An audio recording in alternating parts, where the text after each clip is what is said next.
Bonsoir à tous, bienvenue dans Infopolitique ce soir. Nous sommes à quelques jours de l'élection européenne. Ce sera donc ce dimanche 26 mai. On verra un petit peu des 34 listes en cours, en lice et en course. Qui arrivera le premier? Pour l'instant, les sondages mais mano à mano, d'un côté La République en marche, de l'autre le Rassemblement national de Marine Le Pen. On verra, à moins que les Républicains essayent de trouver, arrivent dans les derniers jours à trouver des solutions pour remonter, en tout cas dans les sondages. On verra ça dans un instant. On verra d'abord, surtout ce soir, qu'est-ce que c'est l'Europe sociale? Est-ce que l'Europe peut vraiment être sociale? Est-ce que sa structure, entre une structure très fermée avec un conseil des ministres qui décide ou un rassemblement de présidents, de premiers ministres qui décide, est-ce que le Parlement européen a vraiment la parole? Est-ce que la majorité de droite, qui depuis 40 ans, qui est majoritaire dans dans ce Parlement, a vraiment la main? On va poser ce soir la question d'abord à un syndicaliste, Jean-Yves Payette. Non, d'abord à Lutte ouvrière. Jean-Yves Payette, bonsoir. Bonsoir. Lutte ouvrière, c'est ça? Et tout à combien fait, sur la liste de Lutte ouvrière? Deuxième sur la liste Lutte ouvrière. Nathalie Arthaud. Conduite par Nathalie Arthaud, donc contre le grand capital et pour le camp des travailleurs. D'accord. Nakash Bourane est chef d'entreprise. Lui, il représente ce qu'on appelle la nouvelle génération de chefs d'entreprise. Ces chefs d'entreprise qui travaillent beaucoup derrière leur ordinateur, leur smartphone aussi. Pardon? Leur smartphone aussi. Leur smartphone aussi. Ouais. Et qui voyagent beaucoup dans le monde. On va voir si de temps en temps, il s'arrête sur l'Europe. Bonsoir, Nakash Bourane. Autre chef d'entreprise, lui a été également président de la Chambre des métiers. J'ai dit il a été, j'ai bien dit il a été, Jérôme Payette. Ah non. Il a été donc président de la Chambre des métiers. Jérôme Payette est chef d'entreprise. On verra que aujourd'hui, si l'Europe peut créer encore des emplois pour faire cette Europe sociale, ou s'il faut donner la main aux entreprises. Et avec nous, quelqu'un qui va sans doute être le témoin de l'histoire, parce que lui, il a vécu la création de l'Europe, d'avant 57, on va dire, en partant depuis la CECA, la Société de l'acier et le charbon. Paul Warreau a été le patron également du progrès à La Réunion de 57 à 77. Bonsoir, Paul Warreau. Bonsoir. Alors, on va commencer, puisqu'on parlait d'histoire. On sait que Schuman, Adenauer, De Gaulle ont été les trois piliers de cette création, sachant que les Américains ont quand même poussé pour que l'Europe se fasse. La question, Paul Warreau, depuis le début, est-ce que l'Europe, ça a été une bonne idée finalement? Oui, l'idée était bonne. Et l'impulsion primitive n'était pas mauvaise non plus, avec Robert Schuman, De Gasperi, Adenauer et le Belge. Le problème, c'est qu'il y a eu une dérive ultralibérale de l'Europe, et ça a été la catastrophe. Et à tel point que cette ultralibérale est quelque part pour moi la négation de l'Europe. Or, l'Europe est un élément nécessaire pour l'équilibre du monde. On va revenir là-dessus. Alors, justement, quand on regarde le départ, quand on voit comment va se constituer l'Europe, d'abord, il y a bien sûr les deux moteurs qui sont là. Il va y avoir le Benelux qui se met dedans. Et finalement, au départ, c'était très simple, le fonctionnement. Absolument. C'est l'acier et le charbon. Les deux marchés, la France, surtout l'Allemagne qui se reconstruisait, et la France aussi d'ailleurs. Et là, c'était quelque chose de très pragmatique et de très limité. C'est après, en 1957, qu'est devenu l'Union européenne, le traité de Rome, et qu'elle s'est plus politisée.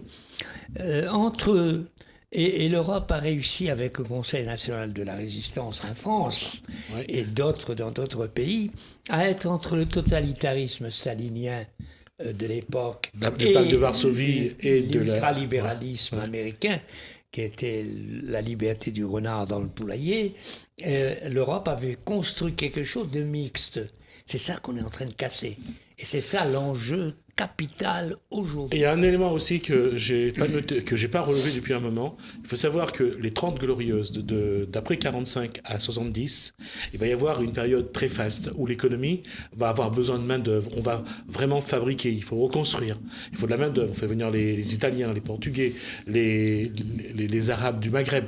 Il y a tout un contexte qui fait que l'Europe fonctionne bien. Et là arrive la crise pétrolière. De 73. Et la crise pétrolière et deux choses. La chute du mur de Berlin 89. et la crise pétrolière, c'est-à-dire la crise pétrolière et la chute du mur du Berlin, Oui. ont fait que les ultralibéraux du monde ont cru que l'heure était arrivée pour la conquête du monde. Et là, l'Europe devrait être encore, à mon avis, aujourd'hui, un frein à l'expansion de cette tendance-là.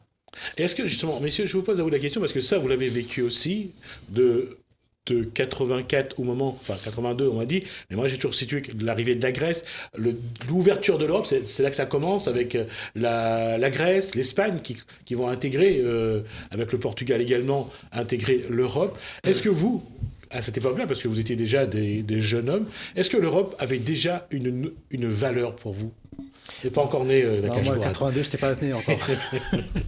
Non, le problème, c'est que moi, je pense que l'Europe, dès le départ, elle a été construite dans l'intérêt des grands capitalistes en Europe. D'ailleurs, il n'y avait pas de social au départ. Hein. Il n'y en a toujours pas aujourd'hui.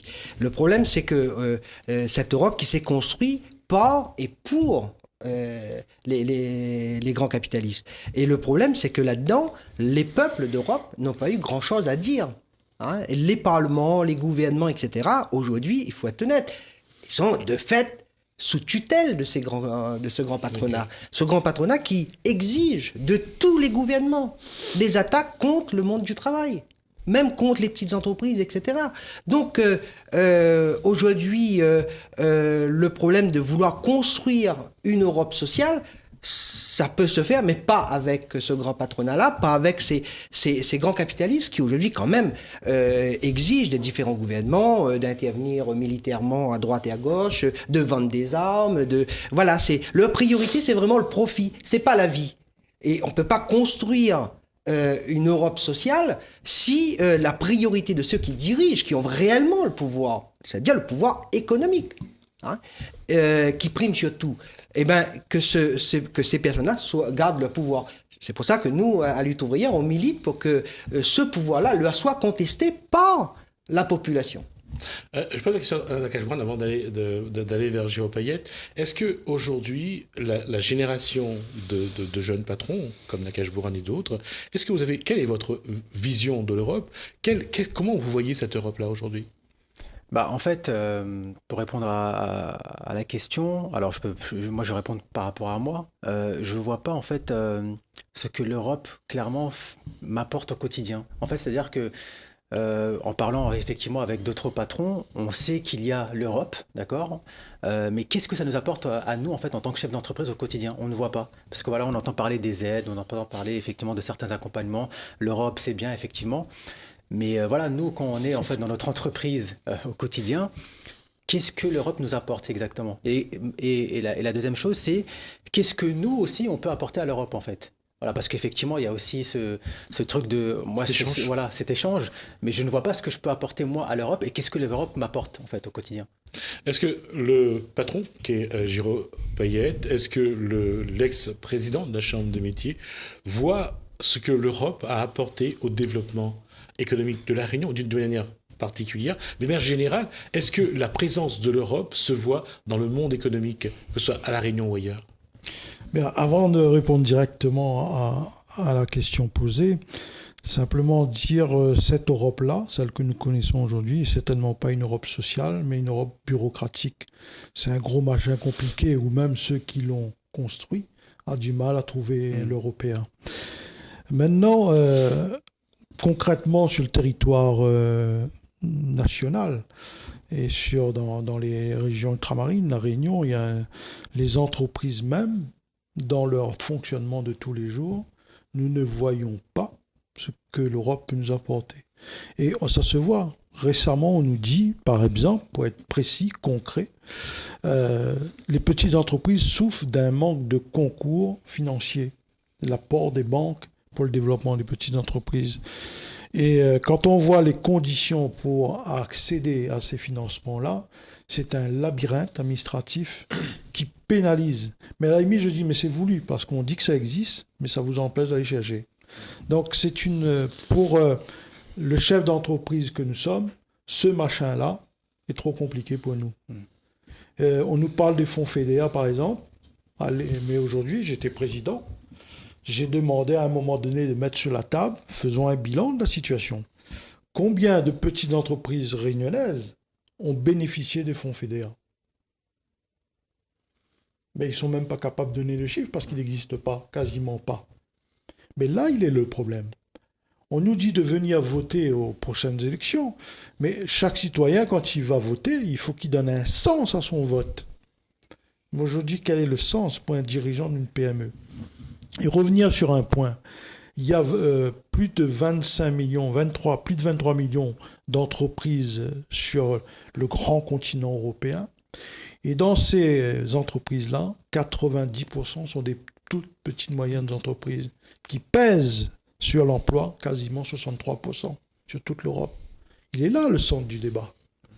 Pas des technocrates dans des bureaux à pondre des lois toutes les 2 minutes pour pénaliser un développement économique. Ils doivent se pencher là. C'est ça l'avenir. Et c'est de ça qu'on attend de l'Europe. Qu'est-ce que l'Europe... C'est vrai, nous aussi, qu'est-ce qu'on peut apporter à l'Europe? On peut débattre là-dessus, on a des expériences. Mais que peut faire l'organisation européenne, la Commission européenne, le Parlement européen? Il y a plein de gouvernances d'ailleurs. Nous-mêmes, on a un peu de mal à retrouver à nous là-dedans. Mais je veux dire, quoi ça, vous êtes capable d'apporter à nous concrètement sur le terrain? Mais nous ne voit pas. Voilà, mais répondons concrètement. Juste sur le problème des petites entreprises à La Réunion ou ailleurs, bon, il faut être honnête, on est dans une société où c'est quand même les grands groupes qui donnent le ton. Bon. Et moi, ça me fait penser, parce que je travaille dans l'agriculture, ça me fait penser dans l'agriculture, par exemple, qu'on a besoin de sortir des subventions pour les plus gros. On prend le beau qui fait pitié, Madère, mais lui est mort, lui. Lui ne reprend rien. D'ailleurs, les fonds, souvent, quand ils sortent des subventions, des aides, etc., qui restent sur papier pour les plus petits. Pourquoi? Parce que tout simplement, il met une barrière. Une barrière que tout le monde peut franchir, ok, sauf que cette barrière-là, c'est quoi? Il faut pouvoir payer avant d'être remboursé. D'accord? Certains à La Réunion ont pu le faire. Certains ont acheté des bateaux, défiscalisés à 110% de la valeur d'achat. Certains ont construit des immeubles défiscalisés à plus de 50%, etc. Bon, c'était accessible à tout le monde. Sauf que je fais le pari que si un petit planteur ou autre dit, voilà, j'ai besoin de 500 000 ou 600 000 euros, voilà, dans le cadre de la défiscalisation, je demande un prêt à la banque de me faire l'avance, eh ben, on va envoyer une ambulance pour dire que voilà, il y a quelqu'un qui est devenu timbré. Hein. Pourtant, la loi lui autorise. Mais il n'aura pas accès à ça. Parce qu'on est dans une société où, en plus, avec la crise actuelle, les capitalistes ne vont rien lâcher. Et ce qui est impressionnant, il y a soi-disant crise, et les milliardaires augmentent leur richesse de 20% par an.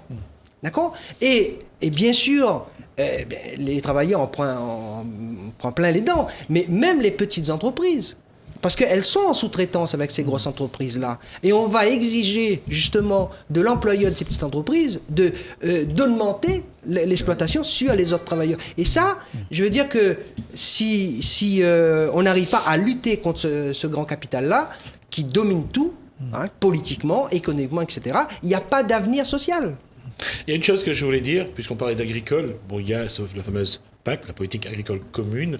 On voit qu'aujourd'hui, aucun pays n'est vraiment satisfait de cette PAC, parce que j'allais dire qu'on n'arrête pas de mettre des normes, on n'arrête pas de mettre des exigences, et finalement, il vaut mieux avoir une exploitation agricole hors norme, à la taille inhumaine, plutôt qu'une exploitation agricole à taille humaine. C'est un fait. Autre chose encore, ce que je voulais vous poser comme question, c'est que, est-ce qu'aujourd'hui, l'Europe peut être créatrice d'emplois? Parce que la cohésion sociale passe par la création d'emplois. Est-ce que cette Europe-là, aujourd'hui, elle crée de l'emploi, ou finalement, elle en tue un maximum? On voit dans tous les pays, on annonce toujours des on n'arrête pas de dire on supprime les emplois, des suppressions dans telle ville. Quand un gros groupe supprime les emplois, il en supprime en métropole, mais également en Suisse, j'allais dire en Allemagne ou aux États-Unis. On voit que finalement, quand un groupe ne va pas, c'est tout. Ouais. Sur tous les continents, ça ne va pas. Mais Schmid nous ramène ça sur Juste le plan local. donner la parole à Oui, Paul. excuse-moi. Oui, je vais répondre d'abord à une observation, puis après le fond. L'observation, à Bruxelles, les lobbies ont des bureaux officiels. Oui. Et les lois européennes sont faites par eux. Les lois, les règlements de l'Europe, etc., ce sont les lobbies, les grands lobbies mondiaux qui font les lois. Et les parlementaires votent ces lois-là. La deuxième chose, dans l'entretien qu'on vient d'avoir, a posé le vrai problème de fond. D'abord sur le plan international, européen et français, et ensuite sur le plan local. Sur le plan international, la grande bataille d'aujourd'hui, c'est la bataille entre ce que j'appelle le profit d'abord, ou l'homme d'abord. C'est ça la bataille.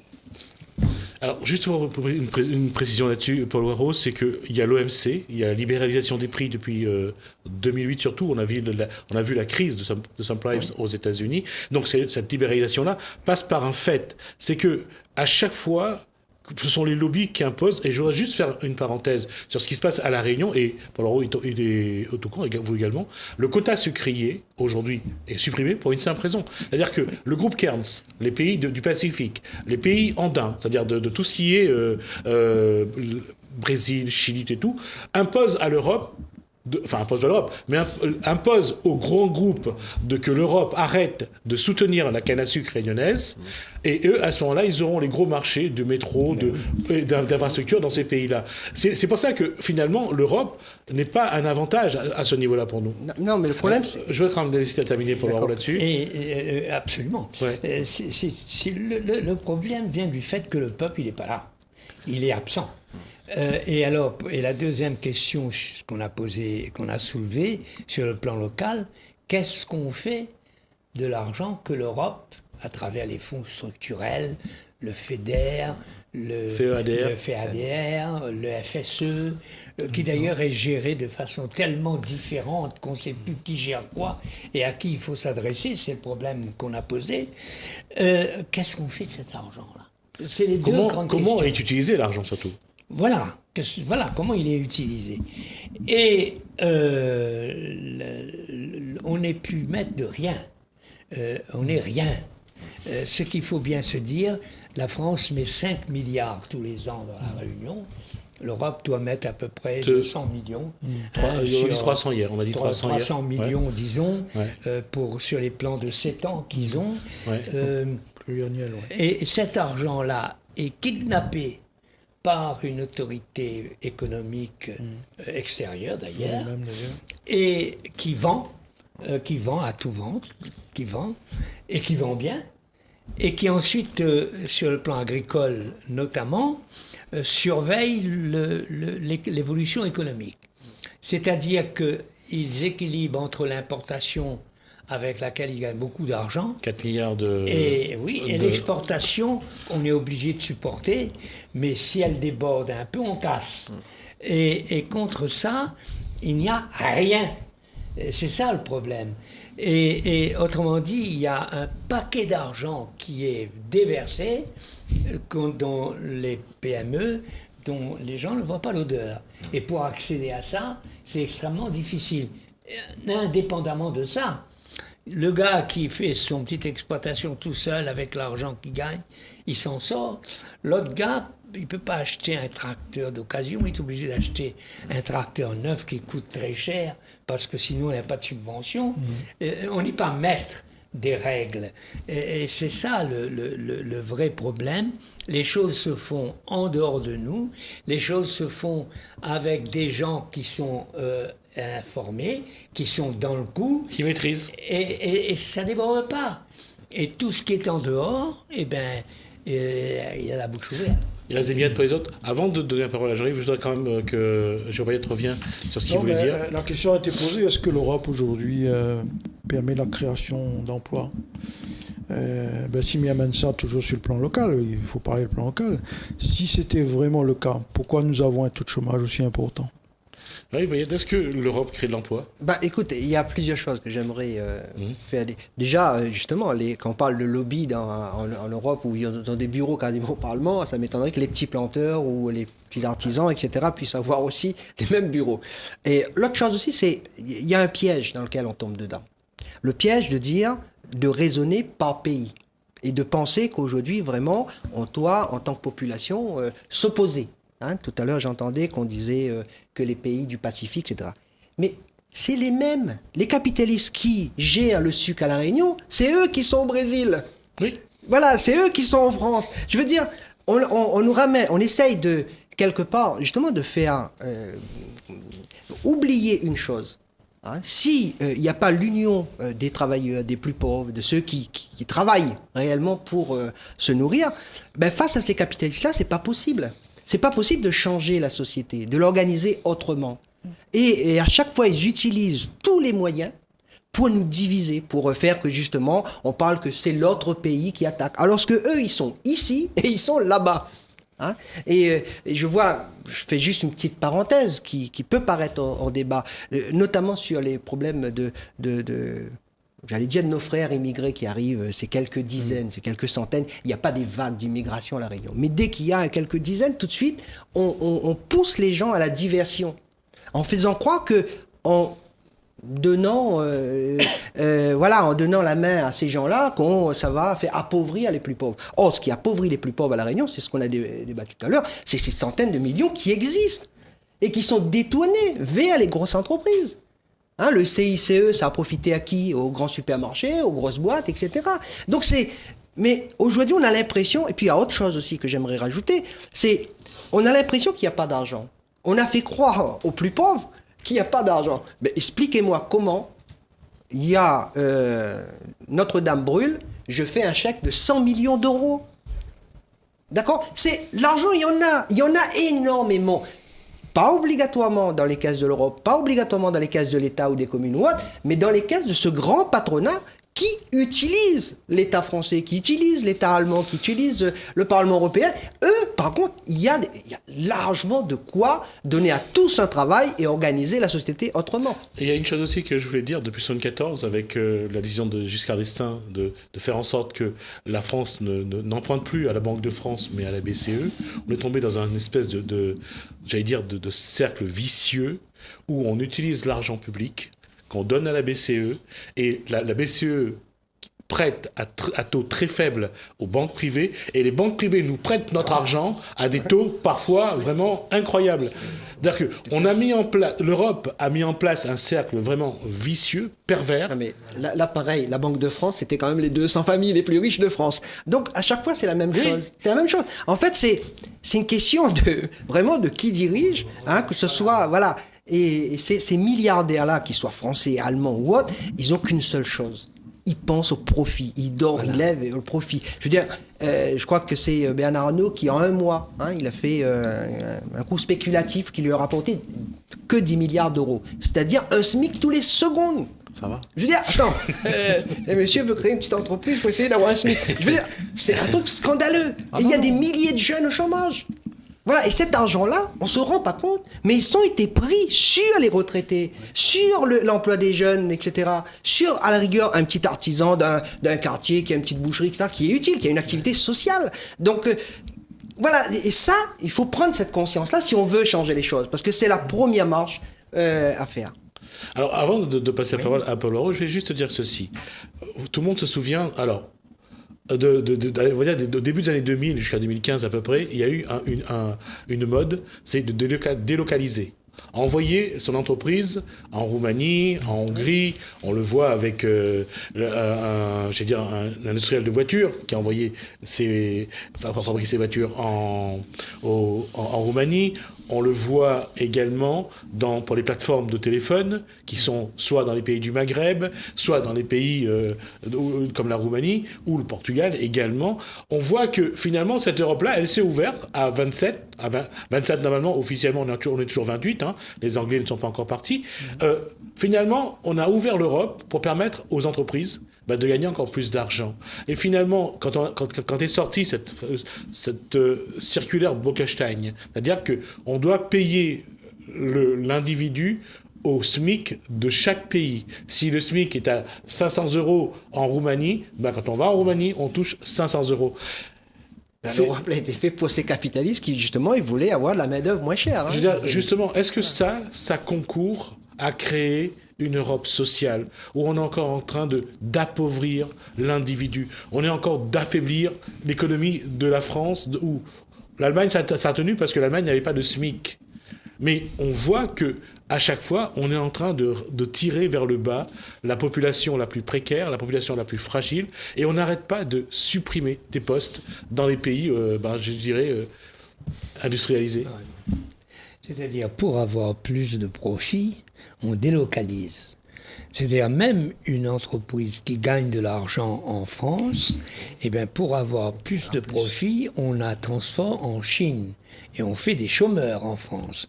Et on fait des Français des acheteurs de produits chinois. Mais comme les Chinois sont pas bêtes, ils apprennent aussi à faire. Ce qui fait que maintenant, non seulement on ne fait plus d'avions, non seulement, mais on achète le savoir-faire que les Français avaient. C'est-à-dire que sur le plan... Également en Inde, c'est vrai avec les Rafales. Sur le plan mondial, on veut gagner de l'argent. L'inscrit, c'est le monde. On n'admet pas que les Français puissent acheter au coût français, les Chinois au coût chinois, les autres, non. Il faut qu'il y ait une domination du monde. Il y a une société qui avait une filiale ici et qui avait des filiales en Afrique. Elle vendait cher à La Réunion pour pouvoir vendre pas cher en Afrique. C'est-à-dire qu'on payait ce qu'ils perdaient en Afrique. L'affaire, c'est le monde dans leur truc. Il n'y a plus de pays. Il n'y a plus de relation entre le peuple et sa terre. Et maintenant, Pôle emploi, le CICE, on a parlé. Le problème du chômage, il est entretenu. C'est ça qu'on ne voit pas. Il faut qu'il y ait... Mais oui, il faut qu'il y ait en France un certain nombre de chômeurs pour que l'on puisse dire le travail coûte cher. Et s'il y a des chômeurs, c'est parce que le travail coûte cher. Et un gouvernement naïf fait cadeau du CICE, du fameux CICE, on devrait dire le chômage baissera puisque on fait... Eh bien, le chômage baisse pas. Il y a quelques années, avec Gattaz, il était prévu de créer 1 million d'emplois. Mais oui, mais non, mais ils encaissent le cadeau. Mais ils montrent qu'on le rachète dedans. Ils encaissent le cadeau, ils le mettent dans un paradis fiscal, mais ils n'embauchent pas. C'est pour ça que il faut arrêter avec cette hypocrisie-là. Mais la question qui se pose, c'est celle que M. Payette et mon voisin posent aussi tout le temps. C'est comment faire pour changer ça? Alors justement, tout à l'heure, je disais qu'il y a une nouvelle génération de chefs d'entreprise, Nakash Buran. Faut vraiment faire fi de l'Europe, se dire que l'Europe, ça existe pour les autres, et nous, et les petites entreprises comme la vôtre, ou bien comme Giro Payette ou d'autres à La Réunion, il faut se dire, l'Europe n'est pas pour ces entreprises-là, il faut se débrouiller sans. Moi, je pense, en fait, il y a deux choses que je pense en écoutant aussi un peu tout le monde. C'est que ceux qui sont en haut, là, les technocrates, sont totalement détachés, en fait, de ce que nous, en tout cas, les entrepreneurs, les PME, TPE, avons, en fait, comme réalité au quotidien. Je pense, en fait, qu'effectivement, moi, j'ai l'impression, comme disait Giro tout à l'heure, que c'est compliqué, c'est brouillon, tout ça, en fait. L'Europe, c'est brouillon. Il n'y a que des technocrates qui éditent des lois. Mais où est-ce que nous, en fait, où est notre place là-dedans? Et la deuxième chose, c'est quand on parlait de création d'emplois, pour moi, en fait, la création d'emplois, en fait, elle est, l'emploi, en fait, on le voit uniquement que pour les grands groupes. C'est-à-dire que, en fait, qu'est-ce qu'une petite PME, une petite boucherie, effectivement, va les délocaliser? Elle va pas délocaliser. Elle est ici, dans son territoire. Ce sont celles-là, les vraies entreprises françaises. Voilà, et c'est là le vrai vivier d'emploi, en fait. Donc, comment cette petite entreprise, en fait, va créer de l'emploi avec l'Europe? Non, elle va créer parce qu'en fait, elle va vraiment aller au charbon tous les matins et après créer de la valeur ajoutée pour les gens. Et il y a une chose aussi que je voulais dire, puisqu'on arrive à la moitié de cette émission, c'est que finalement, la structure même de l'Europe, entre les chefs d'État qui se réunissent, entre la commission des ministres, Et puis le Parlement, finalement, c'est vraiment un Parlement sans pouvoir. Si on regarde bien le Parlement européen, qu'est-ce qu'il a comme pouvoir, vraiment? Il ne peut pas faire voter les lois. Aujourd'hui, les lois sont faites par les lobbies. Et ils votent les lois que les lobbies font. Voilà.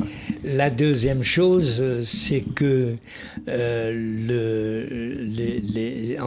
théoriquement, ce sont les États qui décident. C'est-à-dire La réunion des présidents, des voilà, premiers ministres. dans le, comment ça s'appelle, pas la commission, mais dans le truc européen, là. Ouais. Et la commission, théoriquement, exécute Oui. les uns, mais en pratique, elle a des pouvoirs, si vous voulez, qu'il s'agisse de l'Europe, qu'il s'agisse de la France, qu'il s'agisse de la Réunion, le pouvoir politique est maintenant entre les mains de personne. Et les relations institutionnelles sont remplacées par des institutions personnelles. Mykonero, on a fait une affaire ensemble. Et c'est ce qui m'a moi surpris dans cette histoire-là, c'est qu'il y a un homme qui a géré le Brexit. C'est Michel Barnier. C'est un homme qui devait négocier avec un État, dont la Première ministre est Theresa May. Je trouve ça quand même très... c'est malsain, quoi. Et bien, tout est comme ça, partout. Maintenant, c'est les copains qui les institutions ne marchent pas. On déborde un peu, mais je pense que c'est le sujet. Une institution prend une décision, peut-on dans l'aménagement du territoire. L'institution a pris une décision, le groupe de communes. Un gars qui a le bras long arrive avec le maire et puis dit le maire, écoute, mon intérêt, il faut déclasser lui. Mais il n'est pas dans la zone de déclassable, le maire déclasse. Et puis ça passe. Et c'est ça qui est dramatique, c'est qu'on ne peut pas se reposer, on ne peut même pas se reposer sur les règlements. On ne peut même pas se reposer sur les décisions prises collectivement. Il y a, et dans l'Europe, c'est pareil. Et en face de ça, il n'y a pas de lobby d'électeurs.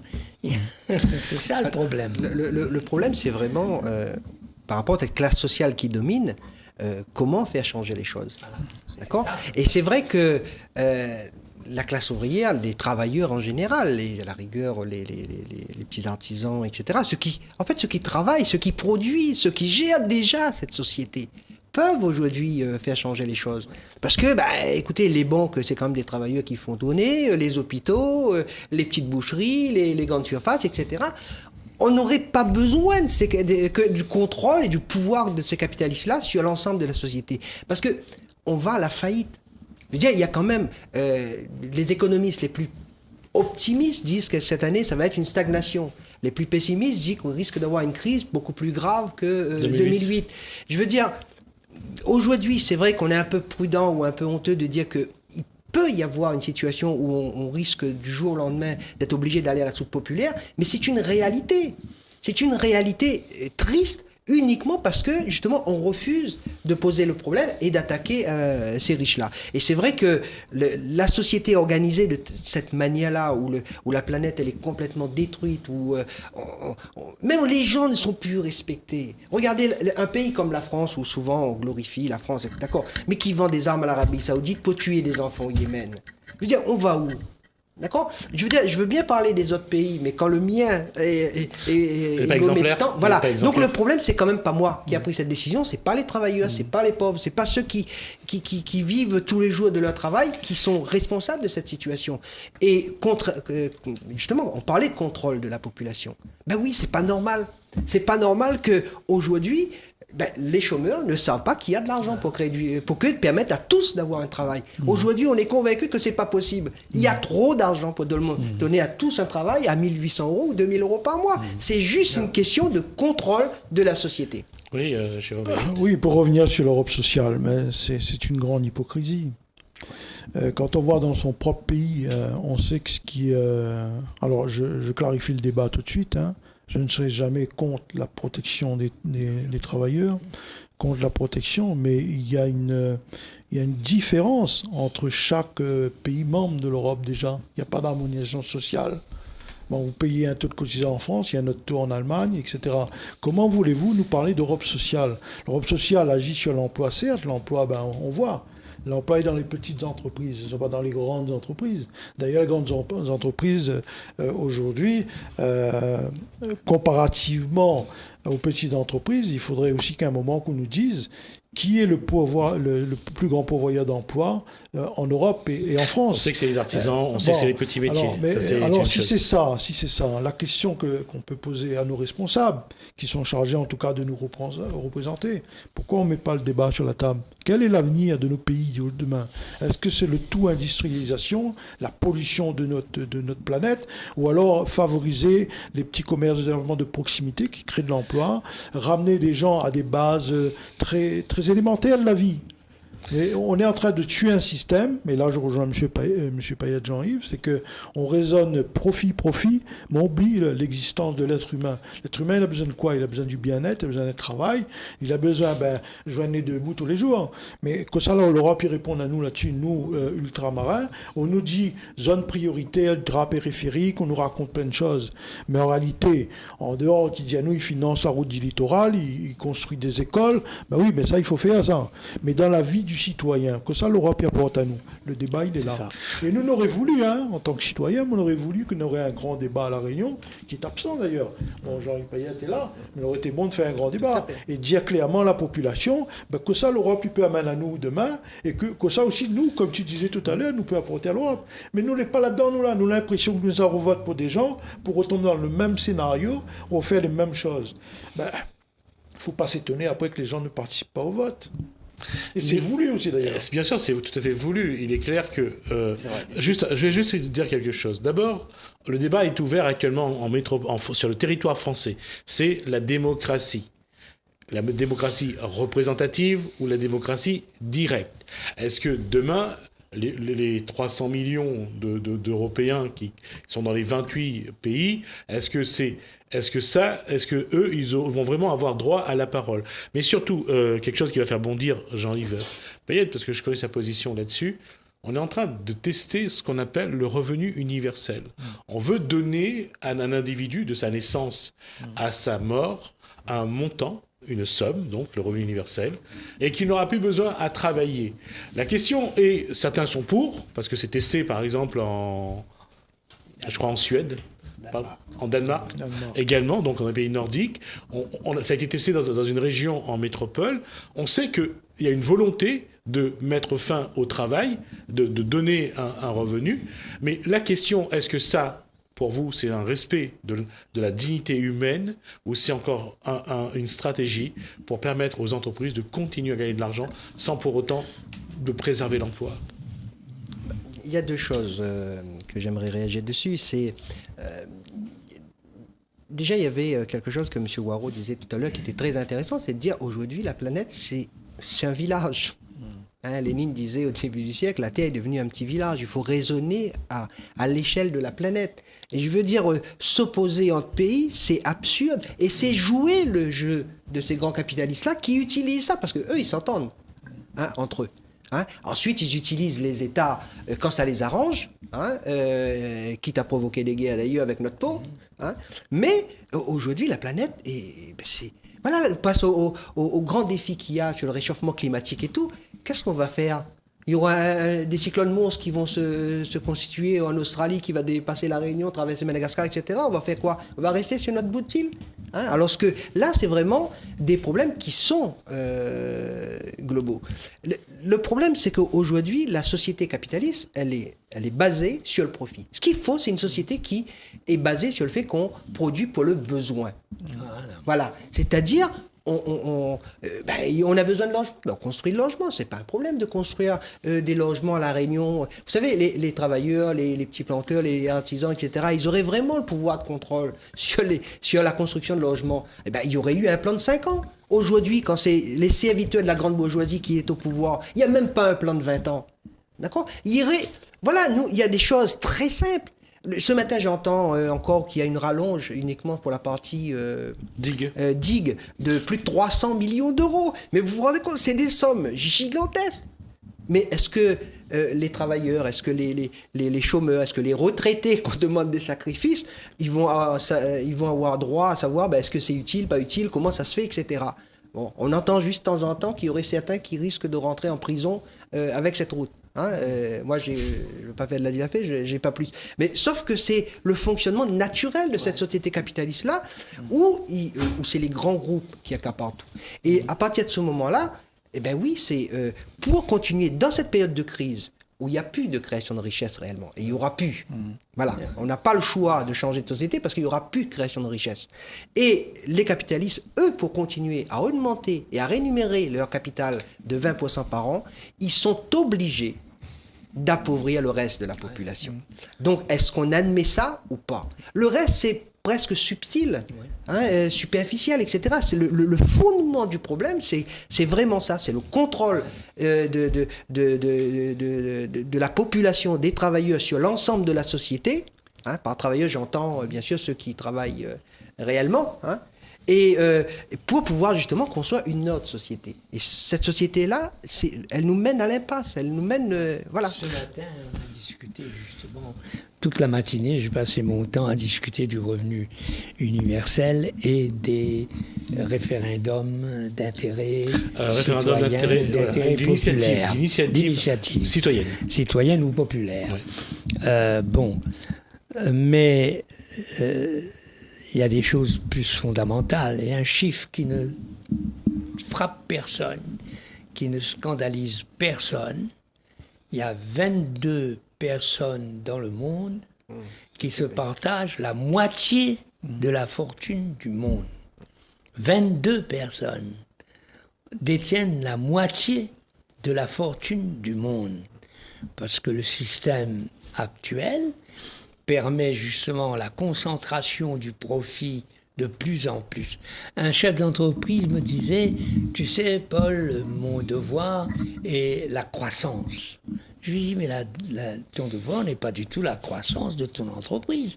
Ton devoir, c'est de répondre aux besoins des clients que ton entreprise sert. Mais il y a dans la tête, il faut qu'ils gagnent toujours plus, il faut qu'ils gagnent toujours plus. Et à force de vouloir gagner toujours plus, on arrive à ce résultat qui ne scandalise personne. 22 personnes, la moitié de la fortune du monde. C'est quand même énorme. Il y a un problème de partage, mais on ne veut pas partager. C'est pas qu'ils aiment l'argent, mais ils aiment concentrer les profits. Et là, il y a dans le monde politique, comment dire ça, une espèce de désertion du devoir. C'est quand même au monde politique de réguler ça. D'ailleurs, le monde s'est dégradé quand Thatcher et Reagan ont déréglementé l'économie mondiale. Et à partir de ce moment-là, la liberté, c'est la liberté, je dis, du renard dans le poulailler. Tu mets un renard dans le poulailler, puis tu dis, tu es libre. Il bouffe toutes les poules. Et il n'y a rien en face pour empêcher ça. Et ce qui doit... Le rôle du politique, c'est justement de réguler tout ça. Si on prend la différence entre le système capitaliste et le système de l'homme, je le disais dans un article que j'ai écrit récemment, il y a un immeuble neuf qui sort. Le partisan de ce que j'appelle l'école de Chicago, c'est du profit, va dire on n'a pas besoin de concierge, le bâtiment peut vivre sans concierge, et si on met un concierge, le profit baisse, donc on ne fait pas de concierge. Comme ça, on gagne plus d'argent. Le modèle humain dit, on peut se passer de concierge, c'est vrai, mais si tu fais un concierge, tu partages davantage le produit du bâtiment. Donc, le profit diminue, il diminue. Quand on a la moitié de la fortune du monde à 22 personnes, on ne va pas mettre sur la paille le type dont on diminue le profit. Eh bien, on partage un peu plus. C'est ça la grosse différence entre l'école de Chicago, le profit d'abord, et le Conseil national de la résistance, l'homme d'abord. On va juste rappeler que le CNR, donc le Conseil national de la résistance, c'est un paradoxe parce qu'à chaque fois qu'on parle de CNR, on voit que finalement ça a été le socle, la base de tout programme de développement, surtout en métropole. Donc c'est important. Et pour montrer qu'aujourd'hui encore, plus de 70 ans après, on est toujours sur les mêmes bases et on voit qu'on a du mal à trouver. Mais c'est ça qu'on est en train de casser. Ah d'accord. C'est ça qu'on est en train de casser. Où tu as des gens on a constitué des groupes, on a constitué des classes avec sécurité de salaire, sécurité de l'emploi. Et ça, l'Europe l'a bien défini, en payant très bien ses fonctionnaires, en mettant des salaires énormes. Mais le CNR, lui, il a fait les enseignants, les fonctionnaires, les hospitaliers, tous ces gens-là. C'est ça qu'il aurait fallu étendre. D'ailleurs, il faudrait c'est ça qu'on veut casser. Il faut aussi reconnaître à De Gaulle, à ce moment-là, c'est la décolonisation. Parce que De Gaulle a voulu se séparer de l'Empire. Après, il a quand même fait des guerres coloniales avant. Oui, non, mais j'ai pas dit le contraire. Je dis que quand même, entre son discours du 14 juin 1944 et son discours du 16 juin 1946, on a quand même montré, l'indépendance de la France, montrer aussi qu'il fallait avoir un projet pour la France. Et ça, bien sûr, je suis d'accord ça correspondait à l'intérêt aussi des grands capitalistes français. Voilà. Moi, je pense que aujourd'hui, c'est vrai que le débat il est intéressant. Mais l'autre problème aussi, c'est que l'activité humaine aujourd'hui, si on la raisonne globalement, il faut aussi compter sur les grosses entreprises. D'accord ? On ne pourra pas demander à un petit artisan de construire un avion littoral ou un avion ou autre. Voilà. Donc c'est quand même sur les grosses entreprises, c'est ce qui fait un peu le socle aussi quelque part. Bon. Mais le problème, c'est qui est propriétaire de ces grandes entreprises ? Est-ce que ce sont justement ces grandes entreprises-là et dans le but au service de la société, ou est-ce que c'est juste accaparé par des grands groupes qui ensuite fait de la sous-traitance, etc., et laisse des miettes aux petites entreprises ? Je pense qu'il y a aussi dans l'organisation de cette société le fait que ces grosses entreprises qui contrôlent tout, parce que vous savez, vous prenez un petit boulanger, mais sauf que quand on regarde, il achète sa farine où ? Il achète ses machines où ? Il suffit qu'un mois qu'il ait à découvert pour que son banquier lui tombe à bras raccourcis, comme pour les travailleurs. Donc le problème, c'est aussi toute cette société-là qu'il faudrait réorganiser. Et il y aura besoin des grandes entreprises, mais sauf que pas dans les mains de Alors, justement, par rapport à ça, la position est très claire. Nous, on a vocation à défendre le monde de la petite et moyenne entreprise. Mais nous ne disons pas il faut éliminer les grandes entreprises. Nous revendiquons l'équilibre. Et qui a la charge de créer cet équilibre-là, ce sont bien nos responsables politiques. Quand vous faites un marché public, vous voyez que la grosse entreprise ne peut pas mourir. Mais pourquoi la petite entreprise devrait mourir au profit de la grande entreprise ? Il est là le vrai débat. On demande de réguler un marché, qu'on soit équitable. Parce qu'il y a autant de salariés dans les grosses entreprises qu'il y en a dans les petites entreprises. Et c'est ça le rôle du politique. Sauf que dans la manière que la société est organisée, les politiques ont assez peu la main là-dessus. Et demander au capitalisme d'être raisonnable, sincèrement, c'est demander du lait à un bouc. Voilà. C'est pour ça qu'il aurait fallu une pression du peuple sur le politique. Oui, mais le problème... Parce que le problème, c'est que chaque fois qu'on a eu des choses dans le passé, qu'il y a eu des grandes avancées sociales, c'était les travailleurs en lutte, la population, soutenue par l'ensemble de la population, etc., qui a fait craindre à ces grands groupes-là de perdre tout. La grève de 36, quand les gens faisaient grève et avec occupation des grandes usines, etc., là, ils ont eu la pétoche et ils ont lâché plein de choses.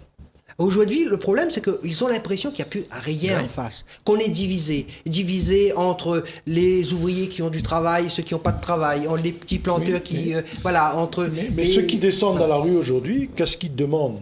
Une répartition des richesses.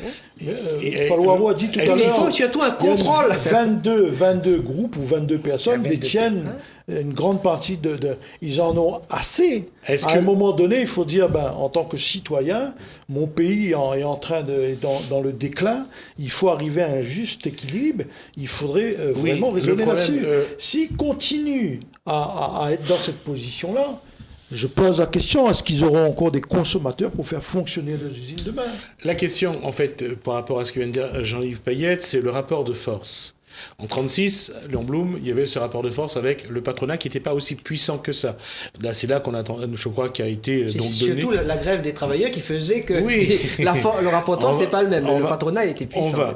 On va dire qu'il y a eu tout ce qui va être les acquis sociaux, qui va permettre aux travailleurs d'avoir une vie. Aujourd'hui, est-ce qu'il y a encore de rapports de force? Non, parce que d'abord, on le voit avec cette élection européenne, 34 listes, mais surtout, ils ne se battent pas pour savoir est-ce qu'ils ont les projets, quel est le bon projet. Et ils se battent pour savoir qui va gouverner, Voilà. qui c'est qui va avoir le pouvoir. Bien sûr, qui veut pas. D'ailleurs, un des défauts comme revendication qu'avaient les Gilets jaunes, c'était Macron démission. Parce que si Macron il part, ils sont remplacés par quelqu'un. Et alors, ça changera quoi? Rien. Ce qu'il fallait, c'est dire, justement, en tenant compte des problèmes des petits artisans, des petits planteurs, etc., mais de dire qu'il faut augmenter les salaires, les retraites et les minima sociaux. Et si on nous dit, oui, les petits planteurs, ils n'ont pas d'argent, on dit, d'accord, mais les capitalistes, ils en ont.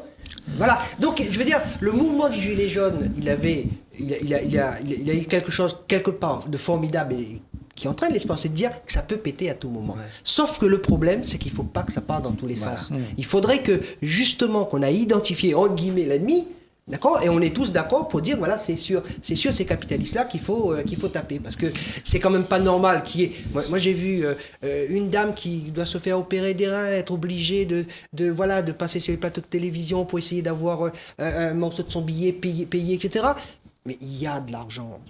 Qu'on arrête, il y a de l'argent pour donner. Quand vous voyez des jeunes qui sont diplômés bac plus sec et qui sont à la recherche d'un emploi, c'est un gâchis pour cette personne, cet enfant. Enfin, oui, là, c'est ce gamin-là, quelque part, qui a 20 ans, je me permets de dire que c'est un gamin, mais pour ses parents, mais pour l'ensemble de la société. Vous vous rendez compte de tous ces cerveaux-là qui auraient pu créer des choses formidables pour l'ensemble de la société et qu'on laisse comme ça sur le carreau? Hein, qu'on demande des fois de dire, écoutez, démerdez-vous, essayez de créer une petite entreprise. Voilà. Donc, c'est du gâchis. Hein, c'est du gâchis et ça entraîne d'ailleurs le pourrissement de cette société. Vous savez, quand on ne respecte plus les enfants, on ne respecte plus les femmes, on ne respecte plus les personnes âgées, etc., c'est parce que ça ne va pas dans la tête, parce que ça ne va pas tout court. Hein, quand le fait qu'on n'a pas un espoir sur l'avenir, hein, on est là en train de ruiner, etc. On a la haine envers tout le monde, etc. Mais c'est créé par cette situation. Et ce qu'il faudrait changer, justement, c'est de dire que, écoute, oui, il y a possibilité que les choses passent mieux. Il faut que, justement, on se met maintenant au boulot en pensant à changer cette société qui ne pourra pas être basée sur cette société. Moi, je suis communiste, je suis révolutionnaire dans le sens où, justement, c'est une société non violente, une société qui serait basée sur le respect humain. Ce serait une société basée sur le contrôle de ceux qui travaillent, de ceux qui produisent.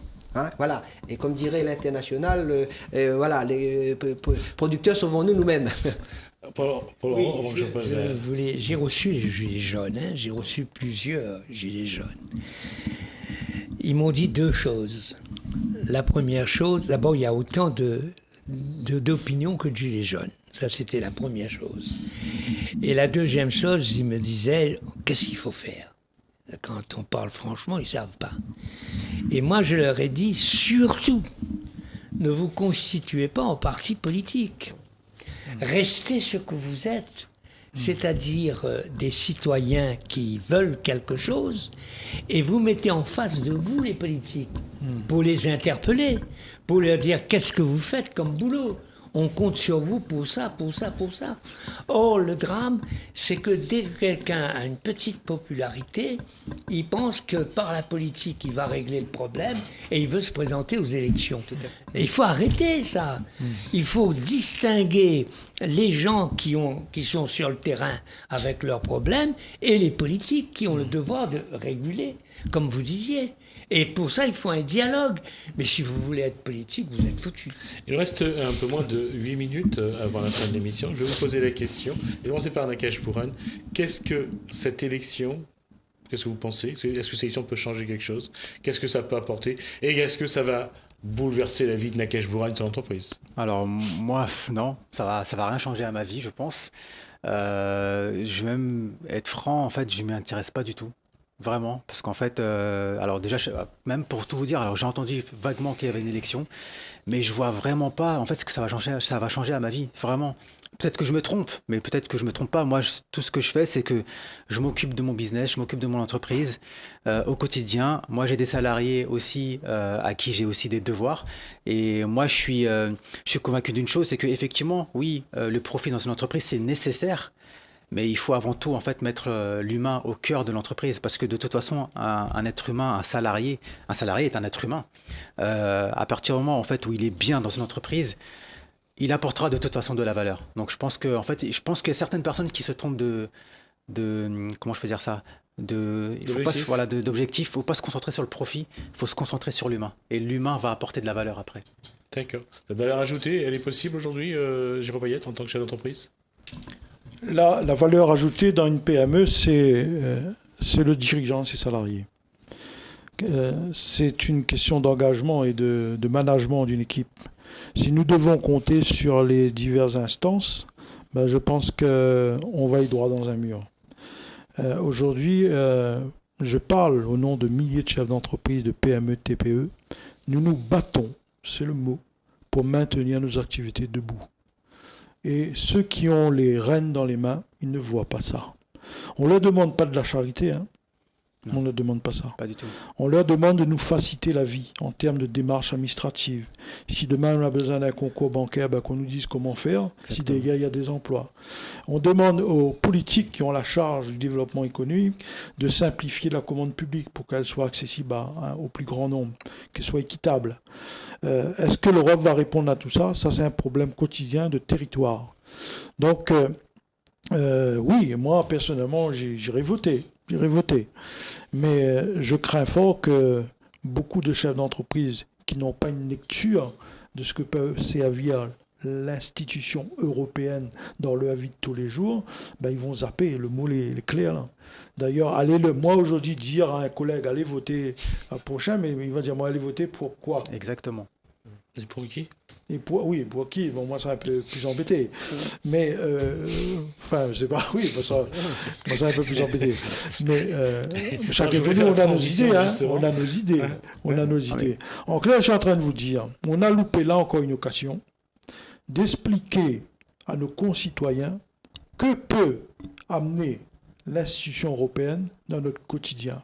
Qu'est-ce qu'elle pourra faire demain pour améliorer telle ou telle situation? Ça n'est pas le cas. On se bat pour aller voir des places au Parlement, ou je ne sais pas où là-bas, à Bruxelles.